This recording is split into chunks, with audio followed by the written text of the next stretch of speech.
Okay, so let's get started with today's topic. So today we are going to have 10 different points to discuss here, right? And we'll go very in depth in like 30 to 45 minutes to understand what is happening in the sugar sector. Yeah, so that is what is the agenda for today. So the first point we'll be starting it is with where do we stand, right? So all of you might have this question that, okay, sugar cycle is going on, there is a lot of things that is happening in the sector, but as we speak, where are we standing on this particular sector? Yeah, so that is the first question a lot of you might be having. So let's get started on this point itself so that we understand what's happening. So around 20% of the global production happens in India. Okay, so sugar sector in India is like very huge sector, and globally we stand second. Okay, so first one is Brazil and then second one is India. So we just stand after the Brazil. 20% of global production, as I said, we contribute here, and we have like 5 crores plus farmers who are dependent on this sector. Okay, so all these points will connect and start making sense once we go deeper into this. But right now, this is very important to understand. Okay, so we are basically almost like, so much population is just dependent on this one sector. Okay, and Brazil is the largest contributor, 40% of global production. Okay, so it's huge. So if you think about world production in totality, you have like India, which is producing 20%, then you have Brazil, who is contributing to remaining like 40%. So if you think about two global players in itself are contributing like more than 60% kind of production. Yeah, so India is second largest, Brazil is the first one, 40%, India is around 20%. Everybody with me so far, just type with you in the comment box if you got all the points still here.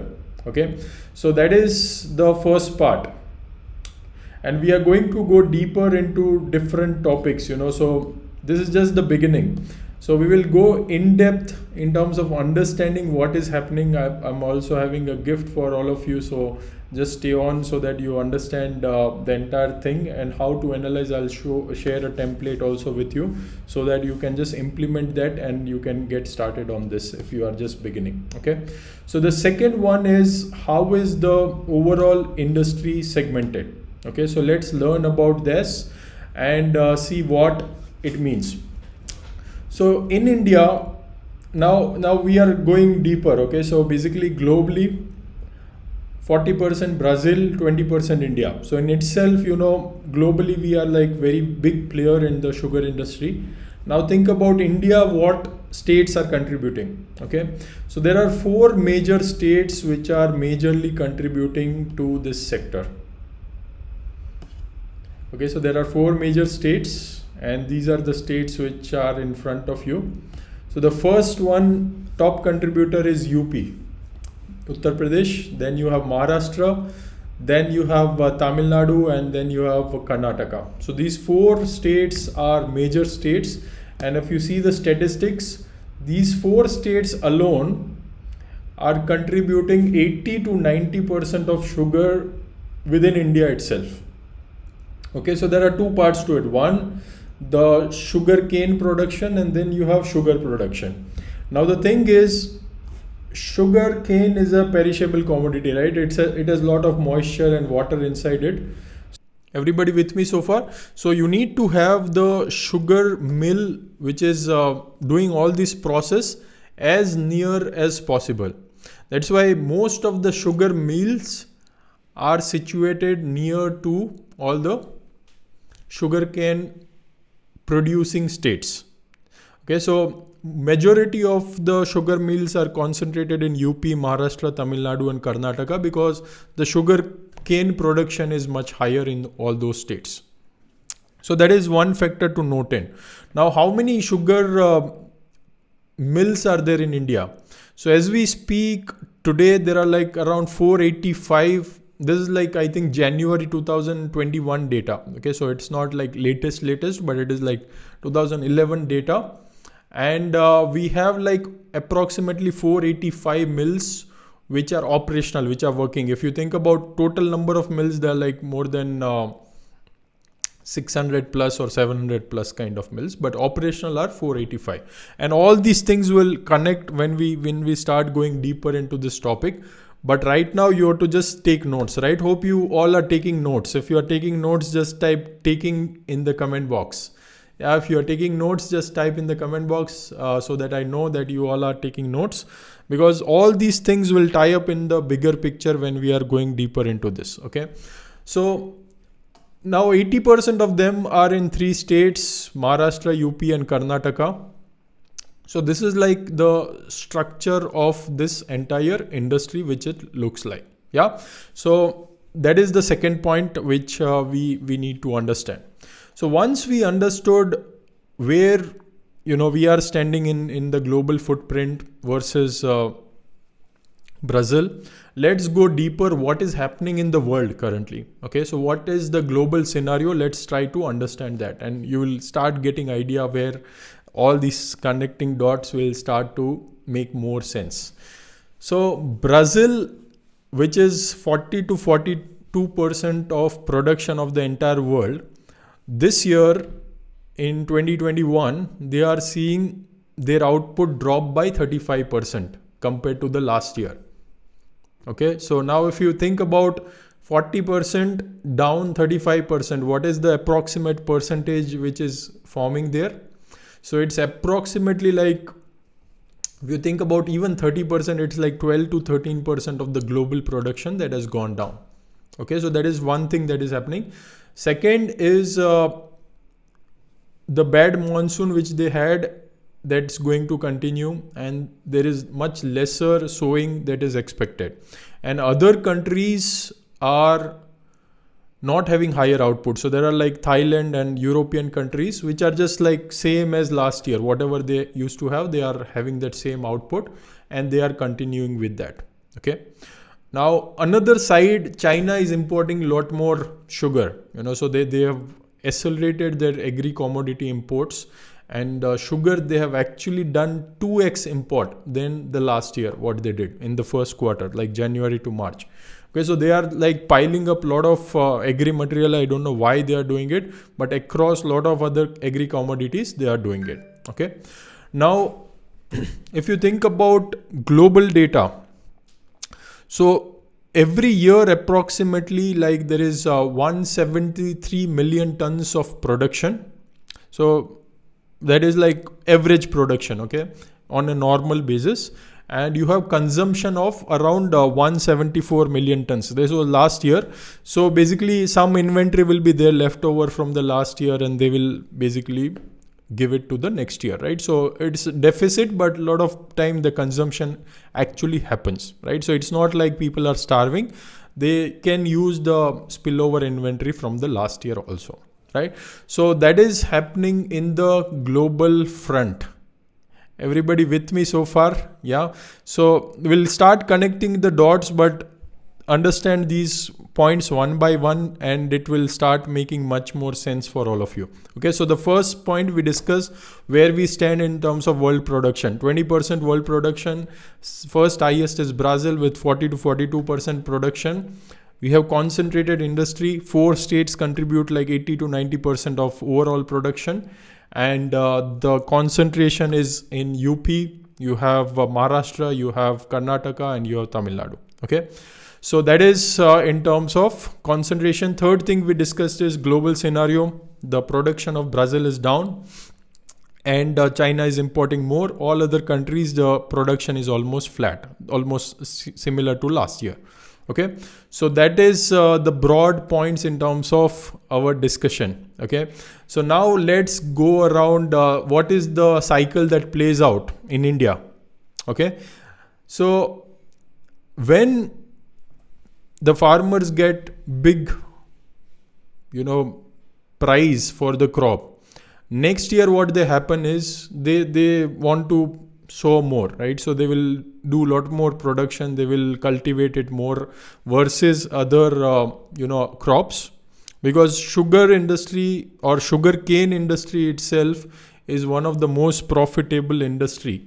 Okay, so compared to all other crops, sugar industry is giving like bumper returns if you have that price sustaining and everything. There are a lot of dynamics which I'll be talking about in next few points also, but it is one of the most profitable for farmers if it goes in a right way. Okay, now what happens is when there is a shortage and farmers get a lot of product amount money, next year they want to produce more, right? So next year what will happen, there will be bumper production of sugarcane, and because there will be bumper sugarcane production, what will happen, the sugar prices will crash, right? Because it's a demand supply, clear, very very simple. So sugarcane is a raw material for sugar, and as soon as you produce more sugarcane, the sugar production will also be much higher, right? So that is the kind of dynamics that goes for. Now understand the next point. Okay, very very important. So there is a policy in India that any mill who wants to procure sugarcane, they have to procure within certain radius. Okay, so if it is a UP mill, it cannot go to Karnataka and buy it. Okay, so there is these kind of rules which are made.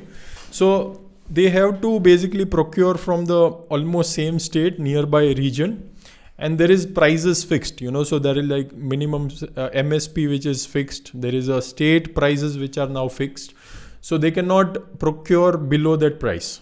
Okay, so they have to buy from that price whatever the end sugar prices are there. Now you will say that what if they don't even buy?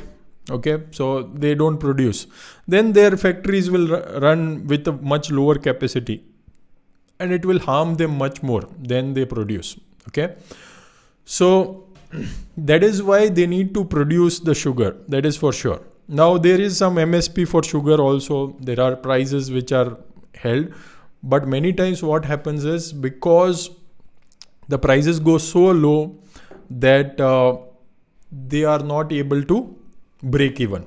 Okay, so they are not able to break even. Sometimes they also make losses. Even if they make profit, it is like very tiny profit. So that is where this third point, millers suffer losses or lower profit, come into the picture. Now they have to pay to the farmers. Okay, so if the mill owners don't make money, will they pay to the farmers? No, absolutely no, right? So they delay the payment to the farmers in the form of arrears. It is called arrears, that I'll give you later on when I start making profit. And now understand the political part.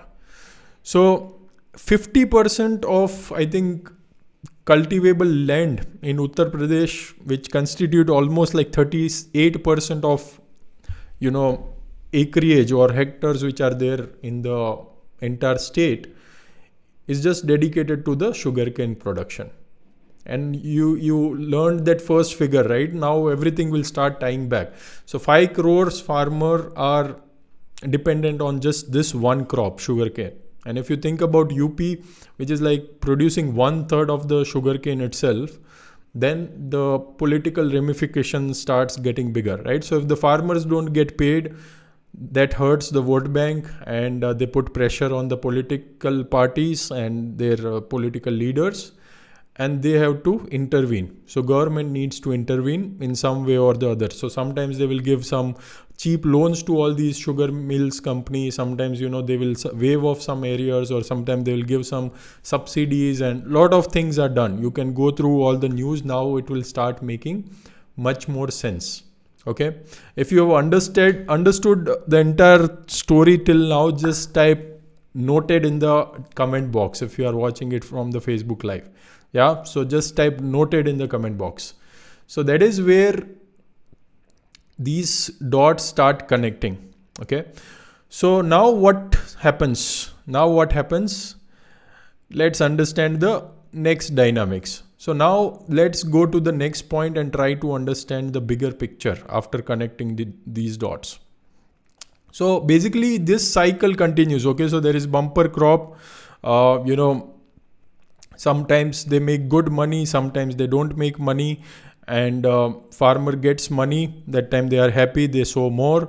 Then again, they are not paid because sugar prices crashes, government intervenes and it gets sorted out, and this cycle completes. Okay, so this is the prominent reason why the entire industry itself is cyclical industry. Getting me now? Why the sugar industry is cyclical? This is like simplest way to understand this.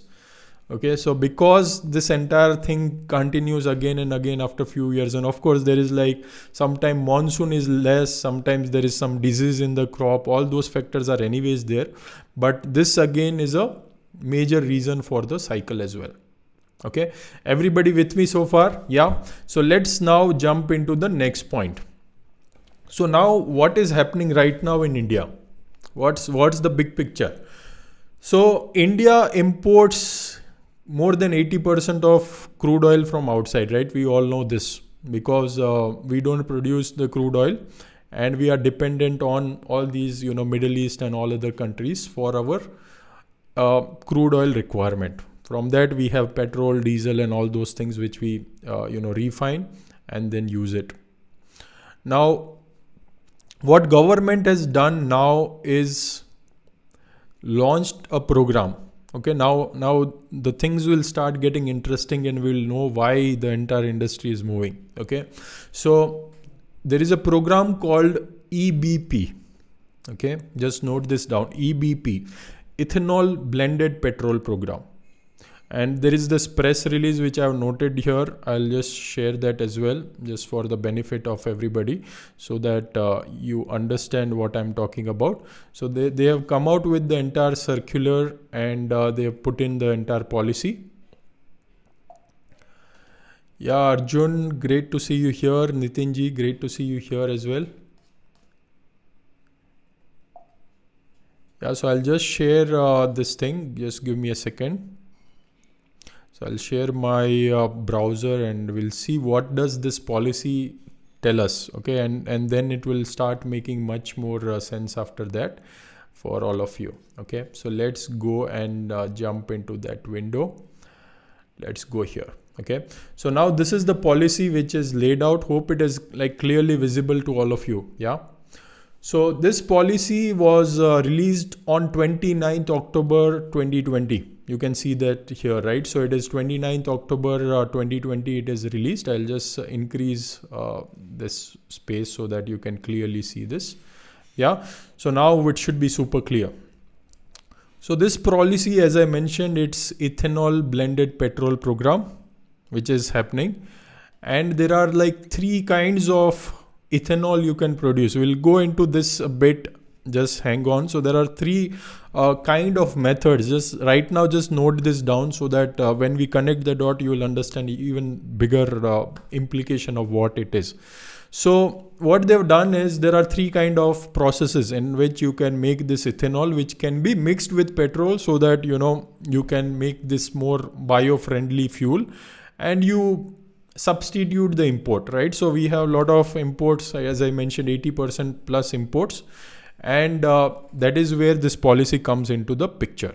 So there are three kinds of ways in which you can make it. First is C-heavy molasses. So this is like traditional old method and very cumbersome method, not very efficient process. And there they have increased the price from 43 rupees to somewhere around 45.69 per liter of ethanol which is given. There is second process which is called B-heavy molasses. So this is more advanced process. It is slightly more advanced, efficient, and it is more new technology advanced process. So here you produce 54. They have increased from 54 rupees 0.27 to 57.61. Now, to understand molasses, again, it's a different cycle. You can go to some of the website and you can see, sugar production. Let me just open here, sugar production cycle. Okay. And let's see some pictures around it so that you will understand. Okay. Let's see if we can find some beautiful picture. Yeah. So let's zoom it in. So now if you see, this entire process is there, and there is this molasses coming over here. So entire process, you have like sugar cane, then you need to wash it, and then you have to mill it, then you have to do some more thing, and there is a byproduct. When you filter the sugar, you get molasses.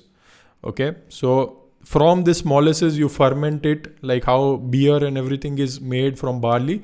It's a similar fermentation process. Then you distill it, you extract the best thing, and that creates alcohol and all these, ethanol and all that.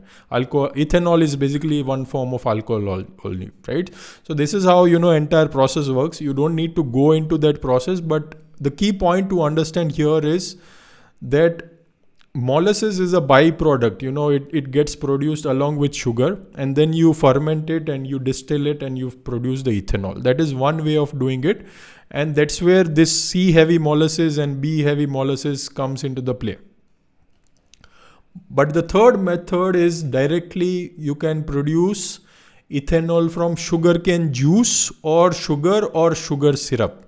Okay, so this is more like direct route, where you don't sell sugar separately. You actually make it from directly sugarcane juice or sugar. So this is like direct method. Okay, and the price for that has been increased from 59.48 rupees to 62 rupees. And then there are like clauses, you can share it with your OMCs, and they have to give priority to ethanol and nearby places, and a lot of things are there. I'll share you this link also if you want.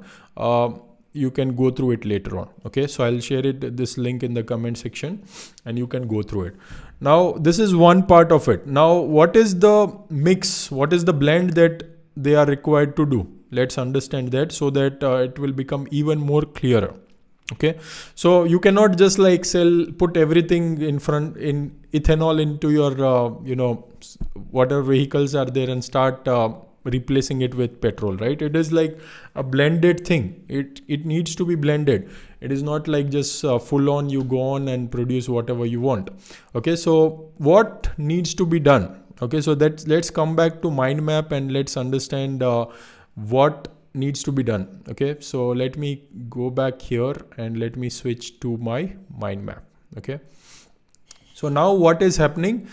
Now if you see in the chart, you are basically having a process. Okay, so 10% blending is allowed by 2022, and currently as we speak, around like 8% is already getting blended.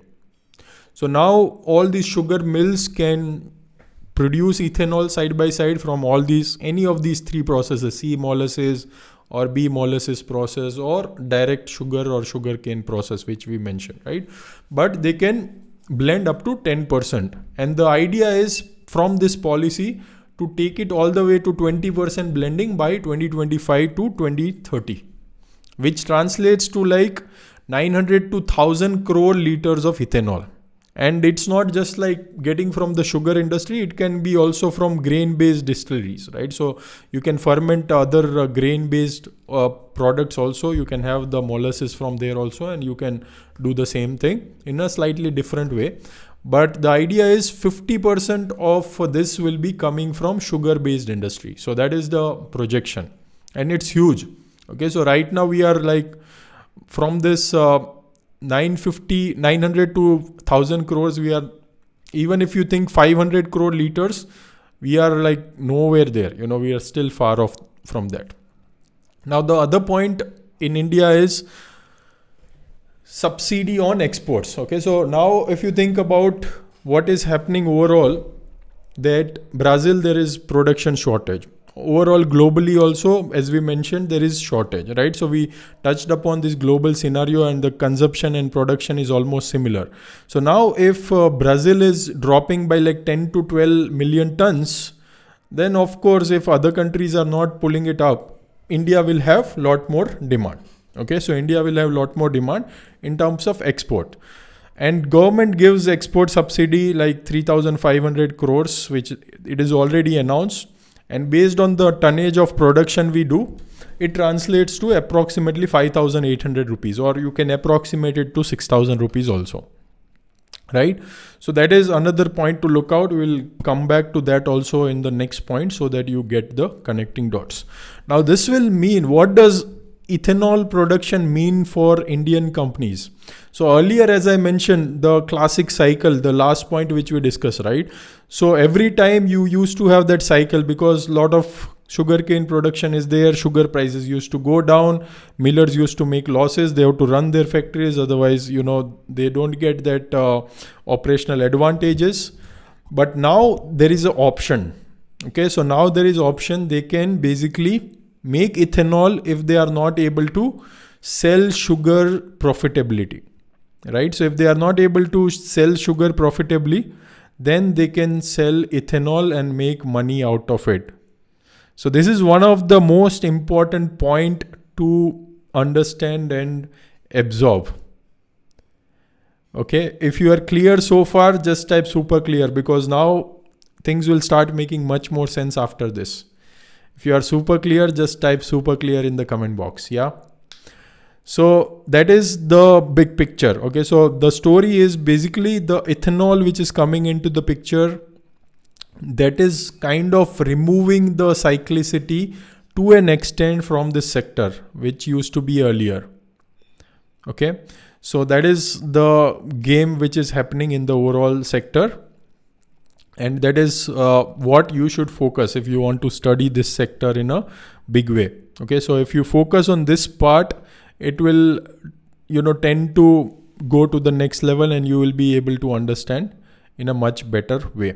Okay, so now let's come to the next part, how all these things connects to even more bigger picture. Yeah, so we are like unfolding one after other bigger pictures. So let's understand next point, where we are coming in the picture. So let's understand the math and the big picture. So sugar production this year in India, okay, it's approximately 30 to 32 million tons. So if you see again, 175 million tons was the global production approximately. If you do 20%, it comes out to approximately like 30 to 34 million tons, right? So that is where this number comes in. And what has happened? The domestic consumption is like on an average around 25 million tons. So what is the delta we are remaining with? We are remaining with approximately 5 million tons. Okay. And there is export incentive, as I mentioned, around 5,800 to 6,000 rupees per ton. Without this export incentive, really export is not that viable, right? Because it's a competitive industry, and the prices get dominated by global prices. So unless Indian players get subsidies or incentives, it's not that competitive also, right? Because there are because of MSP, particularly because of MSP, the sugarcane prices go up. So the production prices go up, and we are not that competitive. Although we are exporting, but we are not that competitive. Okay. Now, what are the triggers that is happening in the industry? So UP is increasing the acreage. Okay, so a lot of farmers in UP, they are increasing the production. They are switching from other crops to this one. And another reason is they have like identified a new variety of sugarcane, which is like more profitable and more production is happening. So earlier it used to be on an average 6 to 8 million tons in UP. And now it has gone much higher than like 10 million tons. So out of 30 million, if you think about 10 million tons, it's basically like 33% of production is just happening in the UP itself. UP alone, that's the kind of production we are seeing. Then Maharashtra and Karnataka are dependent more on rains, although Maharashtra has also picked it up and they had good rain also. Gujarat is now ranking. So this is what we are discussing more in sugar production terms. Sugar cane is also different. Sugar production is the third point which we are discussing. So in terms of production, Tamil Nadu has started going down because they are facing weaker monsoon, and Gujarat is paying actually more price for the sugar cane. So it has actually claimed the fourth spot in terms of sugar production, not sugar cane, sugar production. Okay. And government is also increasing this, support prices every year. So that is again the reason why farmers are also incentivized to produce more.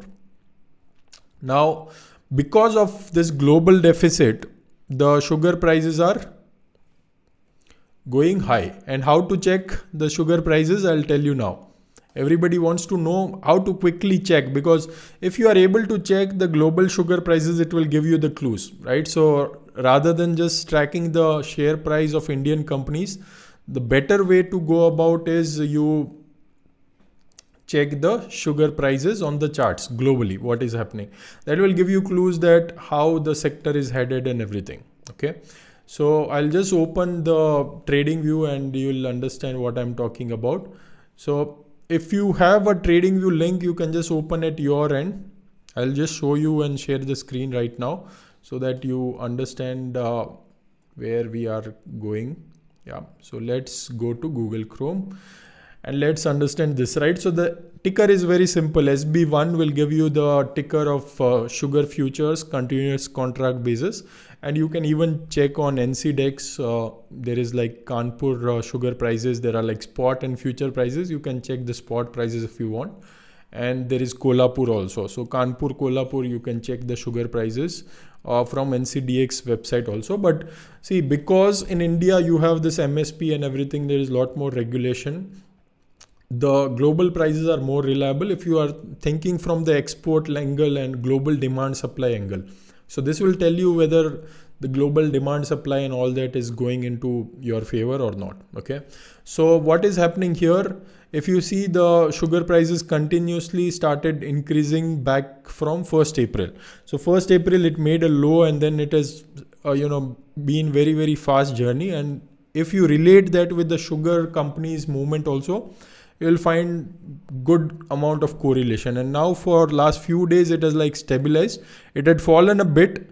Again, these kind of movements happen in global commodity markets, so nothing to like get worried about or anything. But this fall happened. There was some correction in sugar prices in India also, and now it has again stabilized.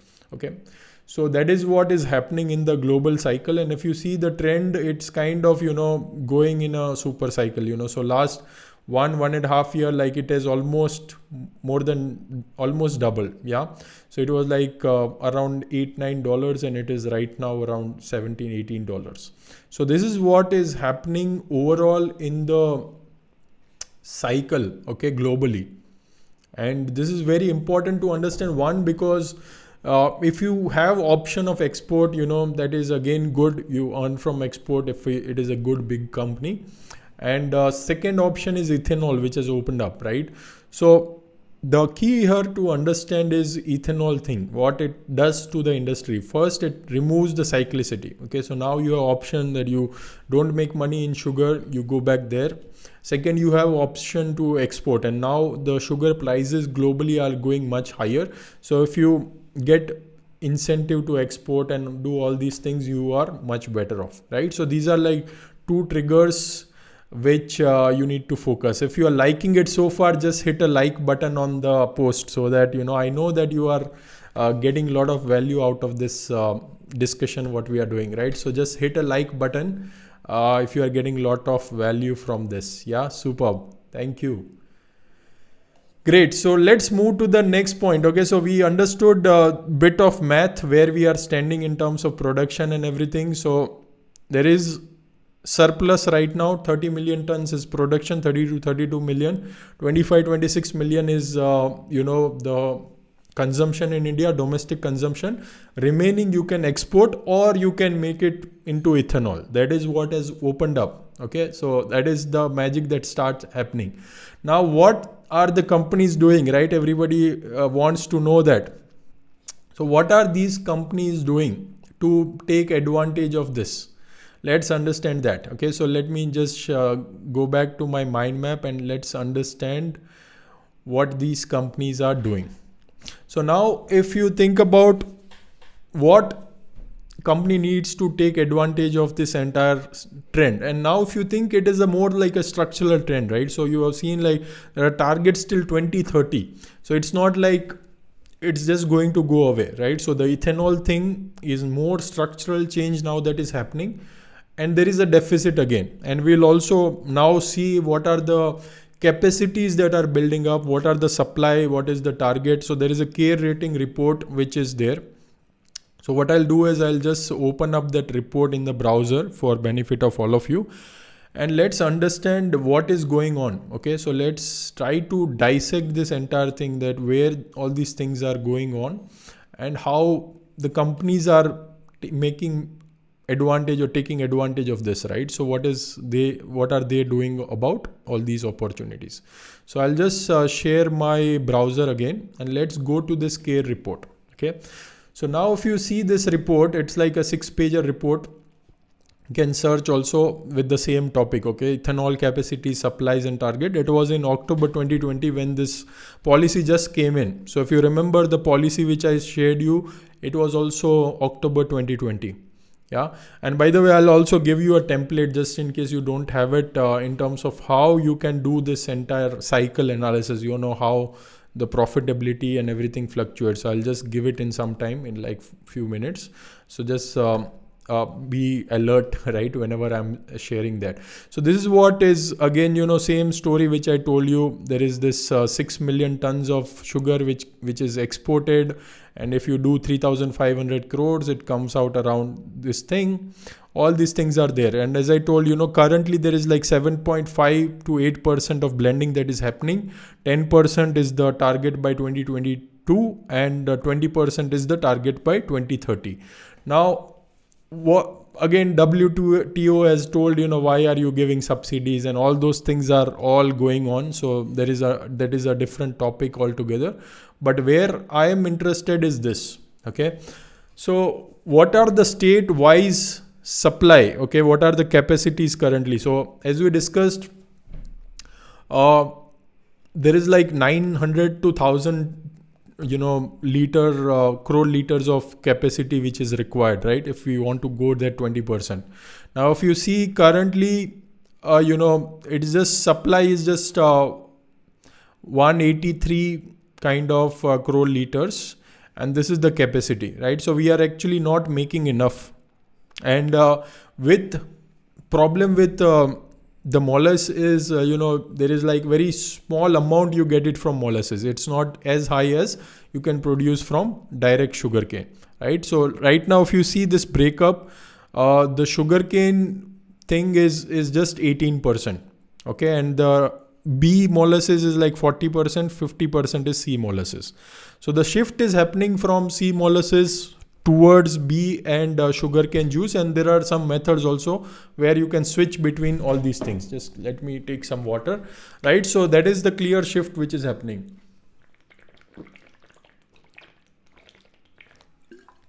So one clear beneficiary of this entire thing is definitely Praj Industries, right, who is making all these distilleries and everything. And another thing which you should look for is there are so many new projects which are coming up. So this report gives new projects which are set up for production of all these, ethanol, and how much additional capacity they are bringing, what is the kind of, investment they are putting up. And there are like interest subsidies and everything which is all going on. So this is very important factor you need to monitor. Okay, so there are like 361. ISMA is basically the Association of Sugar Mills, right? Indian Sugar Mills Association.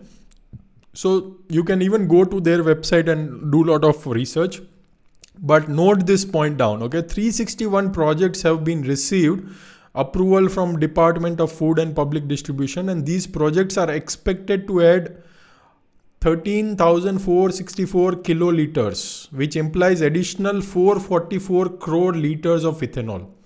Now you understand the math, right? 900 to 1,000 crores which is required. 50% is from sugar industry, and this is the kind of capacity which is getting added, right? So definitely even this space might get crowded, and once everything is up and running in future, you never know, government may again reduce the incentive which they are giving. Okay, so this is very, very important key monitorable, that although the cyclicity of the industry has changed, but a lot of players are getting interested, and that is where how you need to do stock research is very important now. Okay, so everybody with me so far, just type with you in the comment box now. Okay, so now let's connect all the dots, right? So Brazil production is lesser, export is one way. Second way is ethanol production, 2030, there is like big cycle that is going on.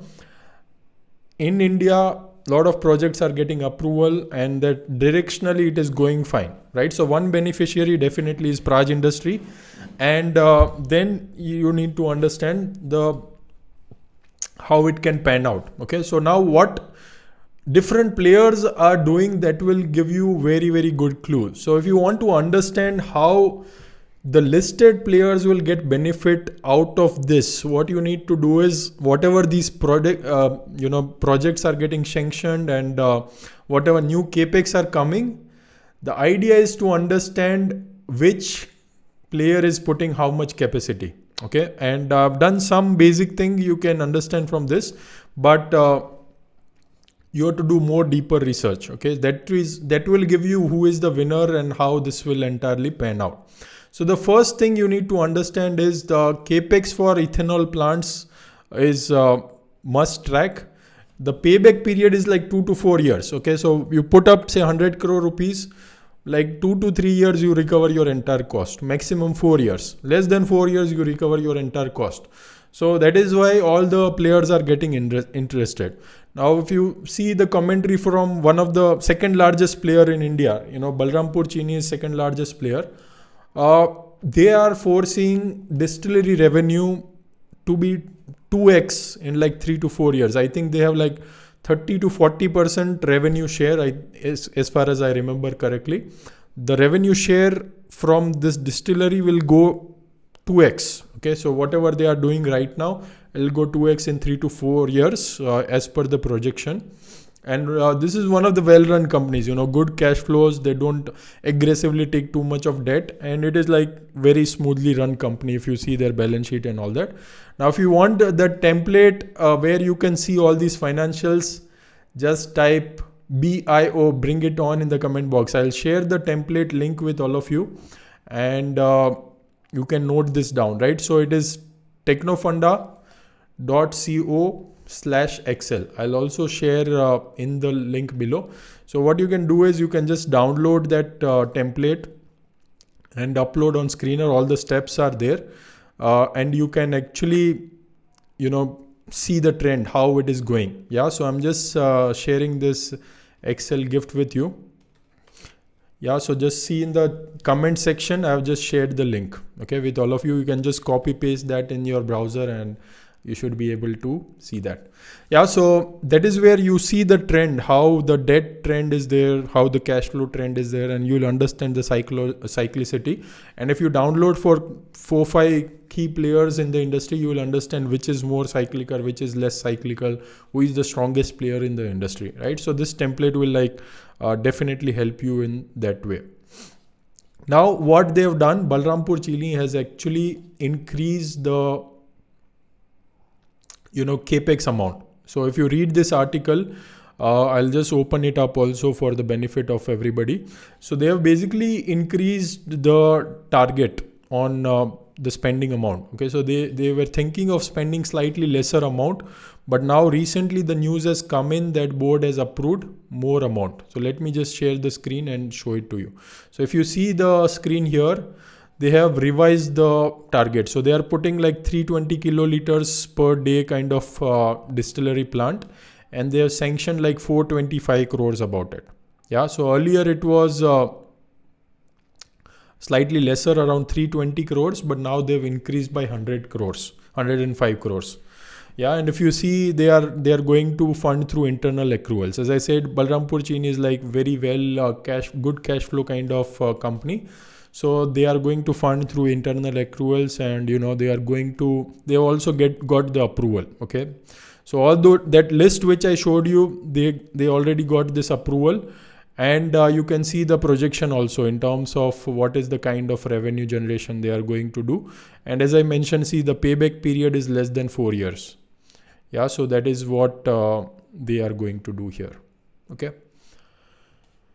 Understood the game, what is happening and why this entire price volume action is coming up. Hope you got the entire context, right? And now we are also going to go deeper into other companies, right? So Dhampur Sugar, Another player, what are they doing?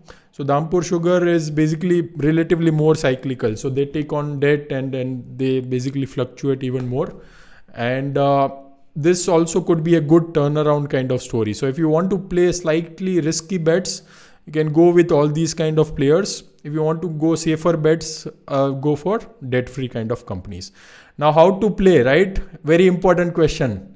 How many of you want to know this? How to play this cycle? How to make sense of this cycle?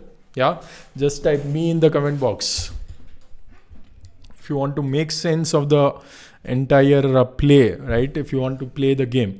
So what points we need to keep in mind here is this. Okay, so one way to play is basket approach. So if you are not very sure which company, what is happening, the good way to go about it is basket approach. Second thing which you need to know is the cycles. Although the cyclicity has gone down, the cycles move very fast for sugar.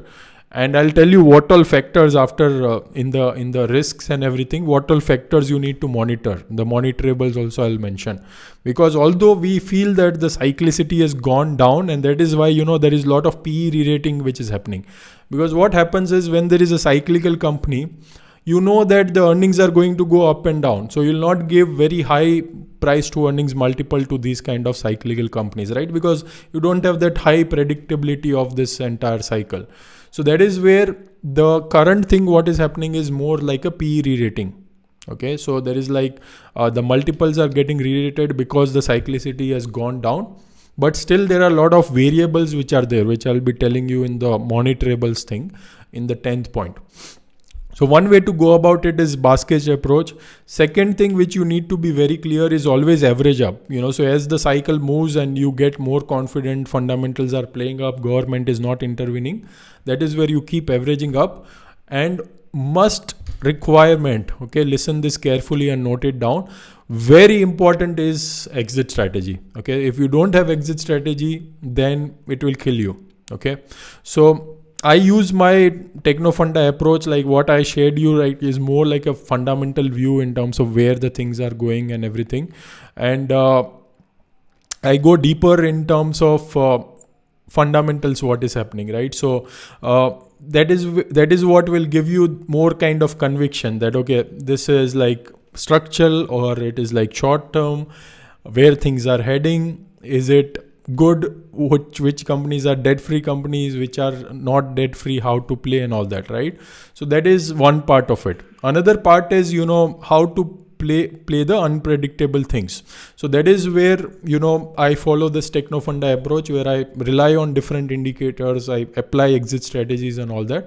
And tomorrow, during the weekend, I'm going to do a session. If you like, you can join me. I'll share a link also, where you will learn about this entire approach, the entire cycle of buying, adding and selling, how I go using TechnoFunda approach. So I'm just sharing the link below in the comment section. You can again copy paste that. If you want, you can just participate in that, right? So it's technofunda.co/live. Okay, technofunda.co/live.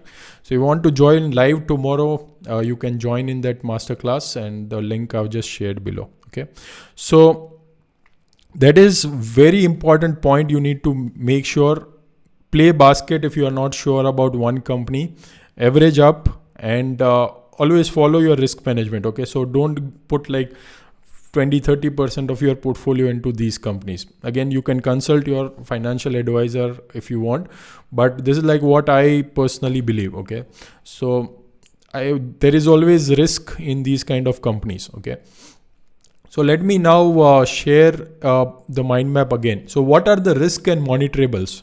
So the first thing, which you need to think is the entire EBP program, right? Ethanol blending program, petrol blending program, which is there, that itself depends upon the sugarcane prices. So if the sugarcane prices go much higher, MSP is increased, then the viability goes for the toss. Okay, so that is one point you should monitor. If the sugarcane prices go much higher, then not great thing to be in. Second thing which you should understand is the government incentives can change. Right now it looks like a structural thing. What if the prices go down? What if petrol prices go down? Okay, and government says, we cannot afford these prices. Entire thing goes for a toss. What if the states, so there is something called SAP, State Advised Price for sugarcane. And because of all these politics and elections, the state has also authority to, suggest the prices. So if they hike the prices for the sugarcane, again, same situation. What if the demand supply changes completely and both these factors play together? Brazil, the production comes back and it is going to come back sooner or later. Maybe not this year, maybe next year, right? And we are not able to competitively export. Say government also changes or they don't decide to give too much subsidies or WTO intervenes and all that. And at the same time, the ethanol incentives are also lesser. What then, right? What if any disease is there in the crop or there is lesser rainfall and they are only able to produce the sugar? Yes, they might get profit from the sugar because the prices of the sugar will shoot up. But the ethanol plant might not be able to get any kind of supply of sugarcane, right? What then? Because if somebody is like getting 30-40% of revenue from ethanol and they cannot produce that ethanol, they just get money from sugar, then the variables will change, right?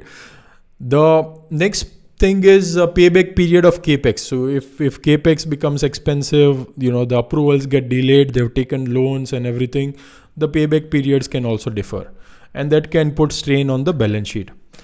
And as I mentioned, there are so many projects which are coming up for ethanol itself. I just showed you the figures on the CARE ratings report.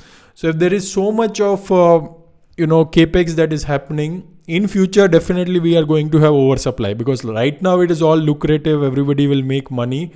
But what if there is too much of competition and people are just selling at whatever price they are getting, right? So that is another variable, because end of the day it is commodity. It's not like a rocket science to make ethanol. It's just the demand supply gap right now. But in future, you never know, there is oversupply, and all these theses for the long term goes for a toss. And as I mentioned, changes in the petrol price. And if you think globally, the EV play that is happening and everything, overall the reliance on petrol is going much lesser and lesser. Yeah. So you never know. The petrol prices itself collapses and the entire viability of blending and everything goes for a toss. Yeah. Because all these government companies would not like to make any losses and all that.